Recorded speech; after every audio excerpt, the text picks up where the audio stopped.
በስመ አብ ወወልድ ወመንፈስ ቅዱስ አሐዱ አምላክ አሜን። አርሲ የት ሀገር ነው? ሩቅ አይደለም። ከአዲስ አበባ ፈቀቅ ብሎ የሚገኝ ሀገር ነው። ምናልባትም በማለዳ የተነሳ መንገደኛ እህል ውሃ ሳያሰኘው የሚደርስበት የረፋድ መንገድ ነው። ከአዲስ አበባ ብዙ ባይርቅም የአርሲ ነዋሪዎች ጩኸት አዲስ አበባ መድረስ አልቻለም። አጫጆቹ ገብተው ያጭዳሉ፣ ቃርሚያው እንዳይቀር ብለው በእሳት ያቃጥላሉ። አዲስ አበባ ስንገባ ያለ ገደብ የሚንፎለፎለው ውሃ ፋውንቴን በየቦታው ይፈላል። አርሲ ስንገባ ደግሞ የሰው ደም እንደ ውሃ በዝቶ ይንፎለፎላል።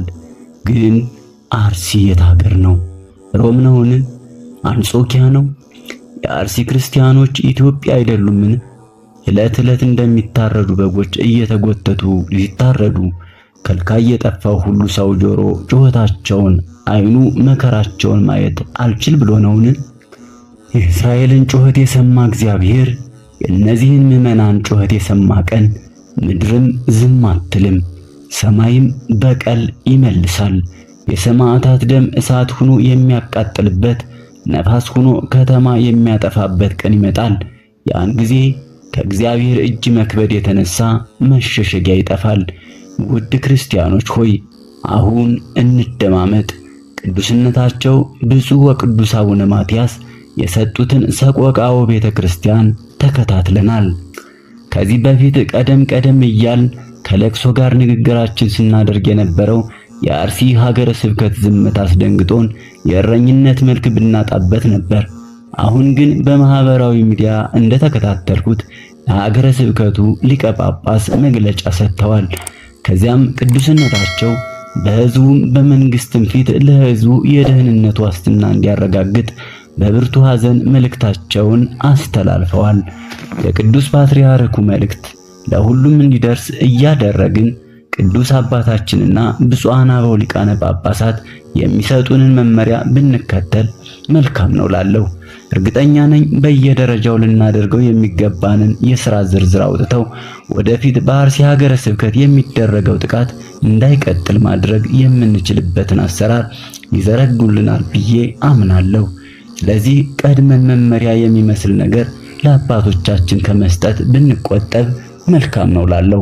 ከዚህ በፊት እንደሆነው ሁሉ የአንድ ሰሞን ጩኸት ሆኖ እንዳይቀር ዘላቂ የማጣራት ሥራ እንዲሰራ ከማሳሰብ ባናልፍ ደስ ይለኛል። በተጨማሪም ለሁላችንም ማሳሰብ የምፈልገው ንስሐ ገብተን ለቤተ ክርስቲያን ከሰማይ ከእግዚአብሔር ዘንድ በጎ ነገር እንዲመጣ ማሳሰብ ይገባናል። አሁን ባለንበት ሕይወት ኩነን ግን አይደለም።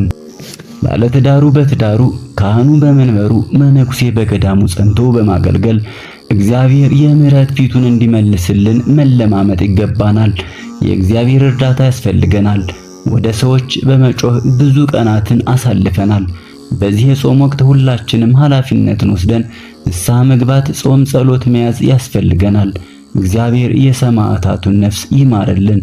ሕይወትን የሚፈቅድ ሰው ማን ነው?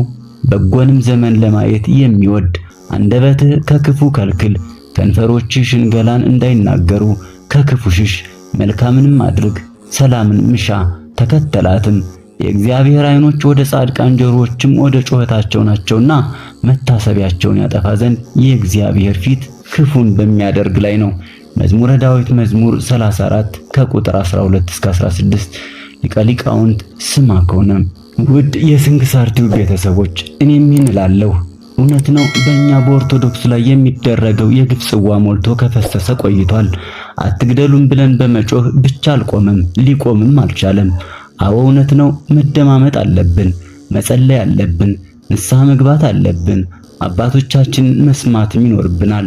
ይህ የአንድ ኦርቶዶክሳዊ ምዕመን የዘወትር ተግባርና ከመከራ ሥጋ ከመከራ ነፍስ የምንድንበት እንደሆነ የማንገነዘብ ግብዞች አይደለንም ብዬ አምናለሁ።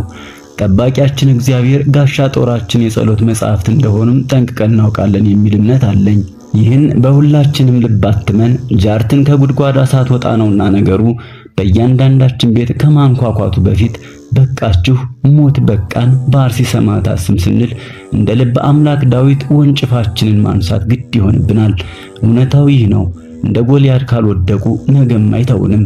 ሁሉም ድርሻውን ይውሰድ። በማንነታችን በሃይማኖታችንና በህልውናችን የመጣን መጋፈጥና ለተገፉትና በመከራ ውስጥ ሆነው የሲቃ ድምፅ ለሚያሰሙ ነፍሶች መድረስ ኃጢአት ሳይሆን ቅዱስ ጦርነት ነው። ይህን ስናደርግ ልባችን አይናወጥ፣ ነፍሳችን አትረበሽ። ምክንያቱም ጎልያድን በዳዊት ጠጠር የጣለ የፈርዖንን ሰራዊት በባህረ ኤርትራ ያሰጠመ አምላክ ልጆች ነንና። ለሁላችንም መጽናናቱን ይስጠን፣ ከሰማዕታቱ በረከት ይክፈለን፣ ነፍሳቸውን በአባቶቻችን እቅፍ ያሳርፍልን። ወስብሐት ለእግዚአብሔር።